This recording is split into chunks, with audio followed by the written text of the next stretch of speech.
Ang kwentong ito ay pinamagatang Lupang Tinubuan na isinulat ni Narciso Reyes. Maririnig ang alingaw-ngaw ng paalaman at habilinan habang pasakay ng tren sina Danding upang umuwi pupunta sa Malawig at iwan ang takip-silim ng Tutuban. Pumanaw na kasi ang kanyang Tatay Inong. Sa Malawig ipinanganak at lumaki ang kanyang ama, ngunit hindi pa siya nakapupunta doon. Kaya tinanong niya ang kanyang tiya Juana kung ano ang itsura ng nayon. Habang ipinapaliwanag nito ang itsura niyon na naapuhap nito sa sariling alaala, ay gumitaw sa kanyang imahinasyon ang isang napakagandang larawan ng nayon. Gayunpaman, na makarating sila doon ay napagtanto niya na ang Malawig ay walang kaibahan sa ibang lungsod sa Luzon. Makitid at paliko-liko ang mga daan at natataloka pa ng makakapal na alikabok ang mga iyon.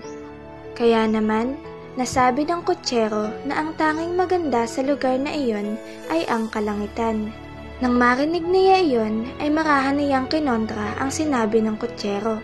Sapagkat para sa kanya ay sa lugar na tulad noon tumira at nakipaghimagsikan ang iba't ibang bayani ng bansa laban sa mga Kastila. Para sa kanya ay kaaliw-aliw ang lugar na iyon bagamat sa simula ay nanghinayang at nadismaya siya. Napagtanto niya na madami pala silang kamag-anak doon. At lahat ng ito ay nagbigay pugay at pumati tulad ng kung paano magbigay galang ang bawat Pilipino. Kasabay ng kumustahan ng iyon ang paggunita sa mga alaala ng kabataan ng ama ni Danding. Nakaramdam siya ng matinding awa at pagkalungkot nang lapitan niya ang kabaong na kinahihimlayan ng Tatay Inong niya. Ang kalahating takip ng kabaong na dapat ay nakalambong sa ulo nito ay nakabukas upang masilip ang patay na nakahimlay doon. Gayon na din nang dumating ang panahon ng libing.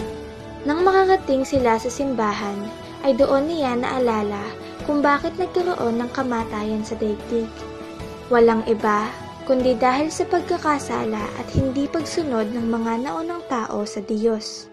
Dahil doon ay naunawaan niya kung bakit ang mundo ay nakakaranas ng matinding parusa. Iyon ay sapagkat madalas magkasala ang bawat tao at kadalasang lumalabag sa batas para sa pansariling kapakanan. Naisip niya na ang bawat lupa at lugar sa iba't ibang panig ng bansa ay dapat nang simulang ingatan at alagaan sapagkat dugo at buhay ng ating mga bayani ang naging kapalit upang makamtan natin ang kalayaan at karapatan na maangkin ang mga iyon.